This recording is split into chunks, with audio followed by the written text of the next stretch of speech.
सांगली, मिरज, कुपवाड शहरामध्ये भाजपची सत्ता स्थापून गेली 4 महिने झाले। आज 4 महिन्यामध्ये शामराव नगरमधील एक प्रमुख रस्ता आहे आणि त्या रस्त्याच्या बाजूला RCC गटर आहे। तर गेली 1.5-2 वर्ष झालं ते काम चालू आहे आणि ते काम रखडलेलं आहे। कित्येकदा अधिकाऱ्यांना सांगून त्याकडे दुर्लक्ष करण्यात आलं।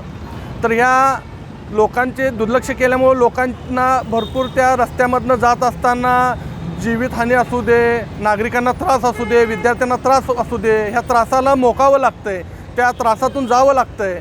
तर ह्याचा निषेध करण्यासाठी आज काँग्रेस पक्षाच्या वतीनं प्रभागातल्या 4 नगरसेवकाच्या आणि तेथील सामाजिक कार्यकर्त्यांच्या वतीनं या ठिकाणी मी रास्ता रोको केलो। रास्ता रोको करत असताना, घोषणा देत असताना या ठिकाणी पोलिसांनी अटक केली। पोलिसांनी कार्यकर्त्यांवर, नगरसेवकांवर गुन्हे दाखल केलेत।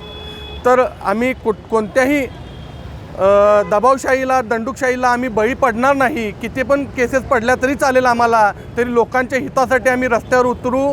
येणाऱ्या काळामध्ये तो रस्ता 2 दिवसात नाही चालू झाला तर ह्याच्यापेक्षा तीव्र आंदोलन करू आणि कित्येक वेळा अटक व्हावी लागली तरी आम्हाला चालेल, पण लोकांच्या हितासाठी आम्ही रस्त्यावर उतरणार, लोकांसाठी झटणार, एवढंच या ठिकाणी आम्ही सांगतो आणि थांबतो। जय हिंद, जय महाराष्ट्र।